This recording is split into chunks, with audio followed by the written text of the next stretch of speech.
work. It's not that hard to transition to enlightened management status.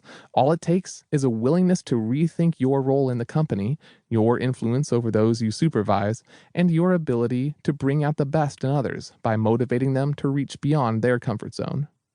Remember that motivation is internal. You're not responsible for motivating your staff, per se. People are responsible for motivating themselves. You are, however, responsible for creating a work environment in which people can motivate themselves and find new ways of reinventing their work in light of your company's changing needs. To that end, this book will serve as a handy time saver, a narrative assistant, and an insightful guide into new ways of recognizing and rewarding performance. How to use this book. It is often the case that managers avoid or delay written communication tasks that may appear to be confrontational.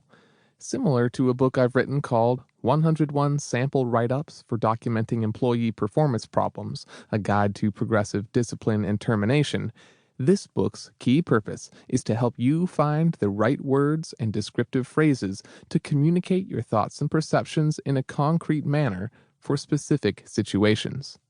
In Part 1, we'll address the most commonly rated performance factors, or core competencies, that a majority of companies use to assess their workers.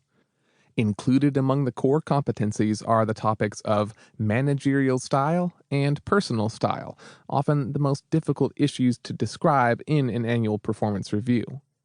The phrases in these sections fit a variety of interpersonal and managerial styles, commitment levels, pace, need for structure, emotional intelligence, and ability to prioritize and juggle multiple tasks. Refer to these sections anytime you have a difficult time finding the right words to describe an individual's preferences, inclinations, peculiarities, or other outstanding features. You might just find a special way of phrasing something that, up to now, you've had a hard time identifying and describing in others. For each of the commonly rated performance factors in Part 1, we provide descriptive phrases that can be used to evaluate historical performance, organized in two sections: meets or exceeds expectations, or needs improvement. For all of the core competencies, we also provide a third section called goals. This section provides multiple examples of development plans for outlining key areas of future growth and learning. These phrases will help you structure your recommendations for employee improvement over the coming review period. As with the two other sections, you could simply use these statements as is or customize them for your particular needs.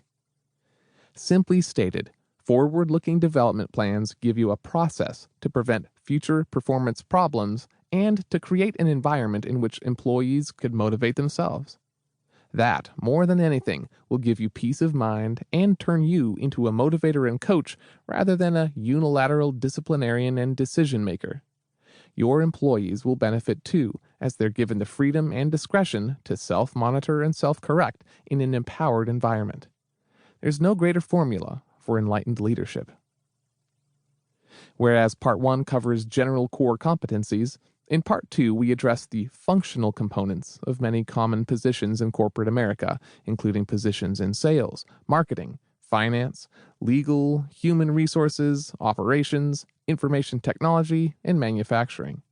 It is important to be able to benchmark particular functions and responsibilities that are common in such universal positions, and to address performance expectations for each. There are 3 appendices in the accompanying PDF. Appendices A and B provide useful lists of high-impact verbs and adverbs that will prompt you when finding just the right word tends to escape you. Appendix C is a brief discussion of merit increases and the 5-point grading scale.